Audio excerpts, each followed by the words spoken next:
প্রায় 1 বছর বাদে তোমাদের সঙ্গে একটা ভিডিও শেয়ার করছি। আমি আর বাবা গিয়েছিলাম বহরমপুর একটা কাজের জন্য। তো যেহেতু এখান থেকে সকালবেলা বেরিয়েছিলাম, তাই ওখানে গিয়ে সকালে টিফিনটা করলাম।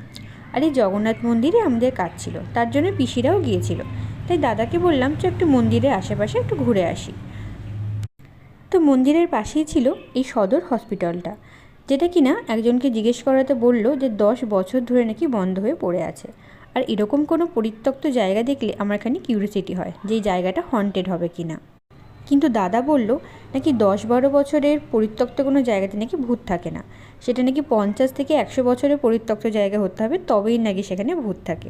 জানি না এটার কোনো ব্যাখ্যা আছে কি না। তবে ওই জায়গাটা এখন গাড়ি পার্কিংয়ের জন্য ব্যবহার করা হয়। তারপর আবার একটা রাস্তায় হাঁটতে হাঁটতে এসে দেখি এইরকম একটা পরিত্যক্ত বাড়ি, যার ওপরের তলায় কিন্তু লোক ছিল, মানে জামা কাপড় মেলা ছিল, কিন্তু নিচের তলাটা ছিল পুরোপুরি পরিত্যক্ত। যেটা আমরা ভিডিওতে দেখি, মানে যেমনটা ভিডিওতে দেখি ঠিক তেমনটাই ছিল। তো আমি আর দাদা খানিকক্ষণ এরকম আশেপাশটা ঘুরি, তারপর আবার ফিরে যাই মন্দির। আর মন্দিরে গিয়ে সবার সাথে খানিকক্ষণ গল্প করে তারপর আবার যে যার বাড়ি চলে যাই। মানে একদিনের ছোট্ট একটা ট্যুর ছিল, সেটারই ভিডিও তোমাদের সঙ্গে শেয়ার করলাম। আর এরকম কয়েকটা ভিডিও করাও আছে যেটা কিনা সময়ের অভাবে শেয়ার করা হচ্ছে না।